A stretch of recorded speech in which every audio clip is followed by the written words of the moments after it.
È il primo anno che facciamo la staffetta youth, perché l'anno scorso Viola era ancora ragazza, piccolina, e da quest'anno siamo riusciti a comporre questa bella staffetta e anche con bei risultati a quanto pare. Speriamo di continuare.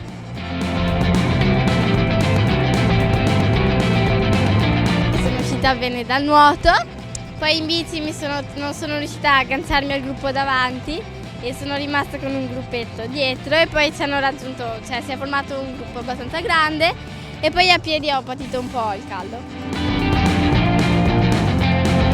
Dopo un buon nuoto ho un po' pagato nella bici il caldo e anche le gare di ieri, e a piedi comunque sono riuscito a mantenere per poi dare il cambio alla Erika già in una buona posizione. Io in nuoto è andata abbastanza bene, ho recuperato tanto sul Torino che in quel momento era terzo, e dopo in bici è andata bene anche in corsa e ho dato il cambio al quarto. Sì, Erika mi ha dato il cambio che era in sesta posizione, poi sono riuscito già nella frazione a nuoto a recuperare il rappresentante del Torino Triathlon, e poi in bici sono riuscito a esprimermi molto bene sulle due ruote e ho preso altri due atleti per andare a chiudere al terzo posto la staffetta della Silk Ultralight.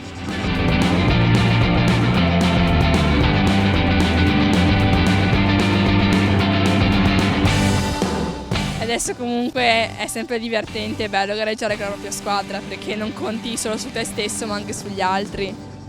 Forza Silka! Siete morti, Un po'.